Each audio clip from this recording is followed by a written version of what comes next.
Hi everyone, and welcome to Milano City Grid. My name is Mr. Pelle.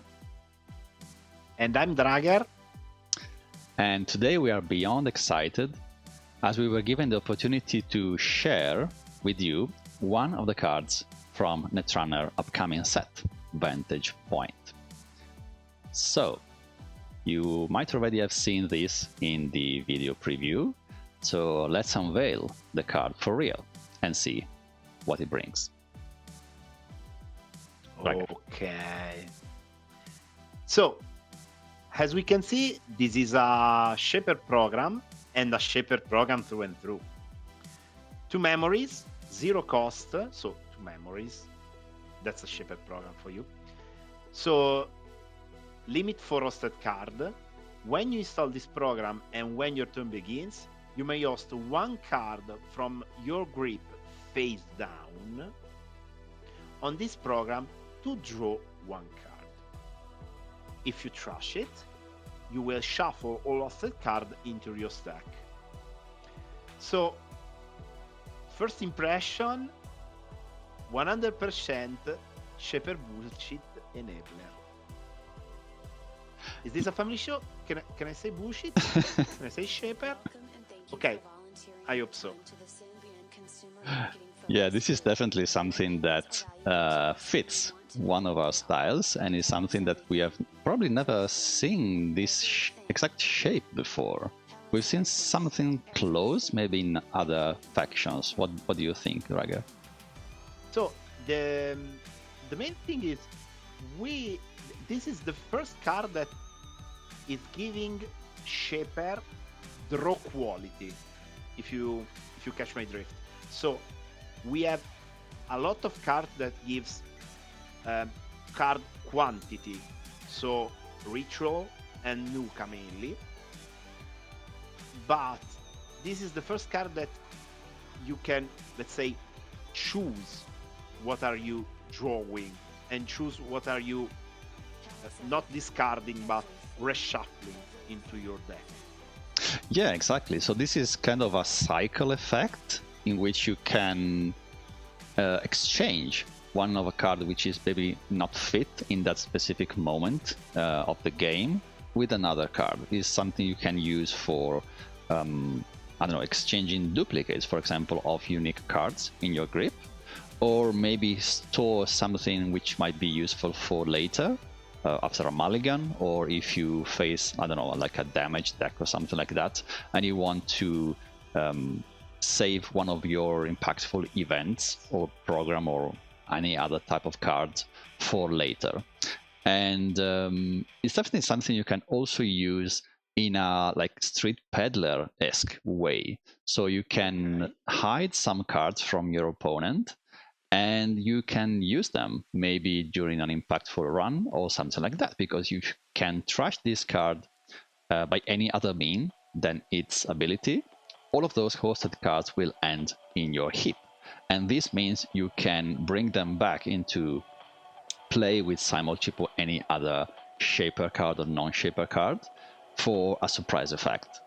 So this is something I would really like to understand if is interesting in any new or existing Shaper build. But of course, this is a card that was designed with a specific identity in mind.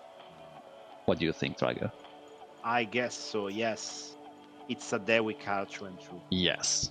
This is definitely something that is designed with Dewi because Dewi wants to fill her Mew as soon as possible, and this with 0 cost and a card drawing or card recycling engine is definitely something that we will enjoy. Yes. I mean, it's useful in all the Shapers because you can like find your key cards earlier, right? And you can, as you said, defend your finisher card, your late game card, and host on this read-write share, and then reshuffle it when the game is like approaching its end. So for example, let's see, a deep dive, for example. how many times you lost your deep dive running against a key for some random net damage. Yeah, this is definitely something we will see in the new meta, because deep dive now unbanned is a really big change for, I mean, some of the identities which are on the corp side, which have been seen like ignoring some defense on some centrals because we didn't have the deep dive threat anymore.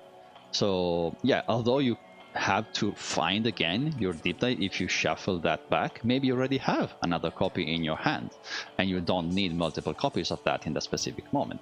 So yeah, this is definitely something that might bring some energy back into some shaper decks, which I anticipate will have a little bit more play in the upcoming meta, although of course we don't have all of the cards from the new set spoiled already. And yeah, this is definitely something also that will change a bit the balance on other faction, perhaps Criminal, which used Deep Dive in the past with Sable. With Sable gone, are we going to really see Deep Dive out of faction? Maybe not. I don't think so. No, I don't think so. It's very difficult, but of course it's early, and some players, let's say stronger than us, maybe will find a way. And do you anticipate Red Rat Share will see play outside of Shaper? Because it's only 2 points of influence. I mean, that 2 points of influence has to be, let's say, increased because of the 2 memories that it costs. Because a card that has 2 influence and 2 memory is like a 4 cost influence, if you catch my drift, because you have to be really prepared and have this card on a table for quite a bit to work, right? So if you have like a single memory console, it's quite difficult to play, right? For example, in Criminal, maybe Anarch with Keiko. Yeah, this is probably I'm not so convinced that this will see play outside of Shaper. Yeah, I was also thinking at Anarch with Keiko, because I mean we have seen builds with a lot of memory with Fermenter, with Botulus and other programs which are utility and build up cards around your deck. We're also seeing multiple copies of unique cards in those decks, like Companions, Twinnings, and other cards which once you draw the first one and install that, you kind of don't need those anymore. So either you discard that cards to damage or to Audrey or anything else, but this card allows you to turn that duplicate cards into fuel. So that might be something that we will see. And of course, trashing those cards and making them end up in the heap is no big deal, and maybe don't even need to shuffle those cards back into your stack later.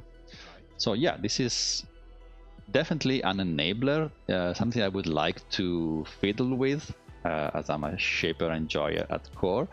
So let's see if we will find space for the card and the memory it requires in our deck. Any other idea around how we can use this, or who can use this? Okay, let's see. I mean, this is a key card enabler, of course. So you can find your key cards earlier in the game. So I guess everyone in the Shaper faction can use it. A bit of the drawback, the 0 cost will spend your DZMZ discount. Right. Because if you are playing this, you are most definitely playing a couple of DZMZ. For the memory, yes. Exactly.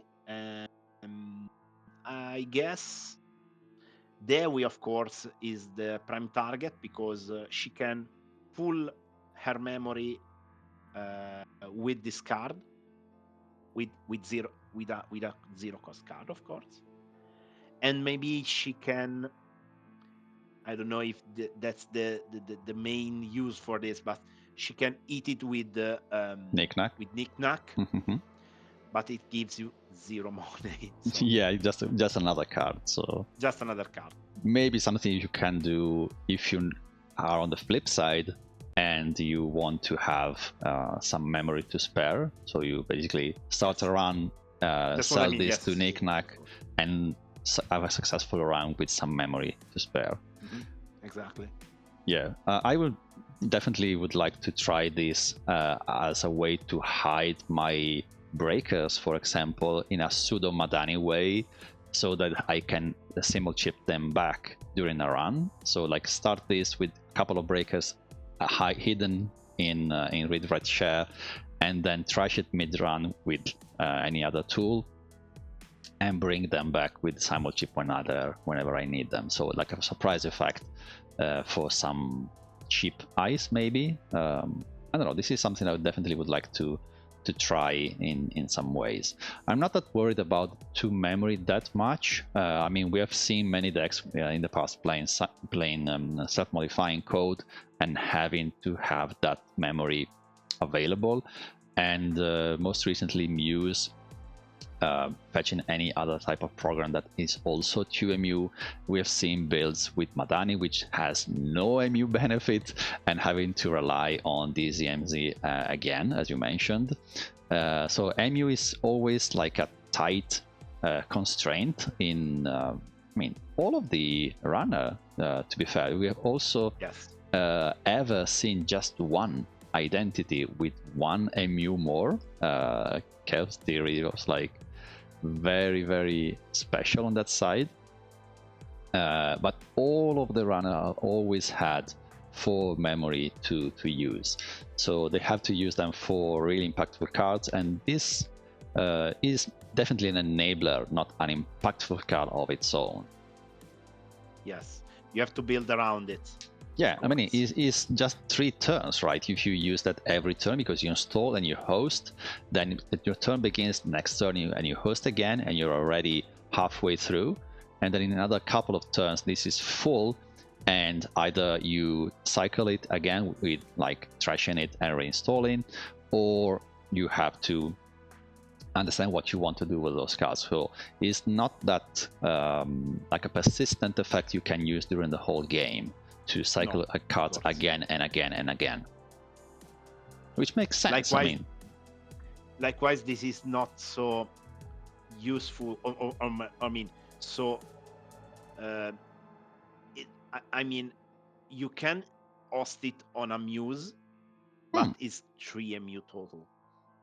Maybe yeah, this is definitely a big ask, even for Dewi, perhaps. I mean, you can use it 3 times and then sell it with Knick-knack, of course. Not this card in particular, the Muse that's hosting it. But I mean, 3 memories there.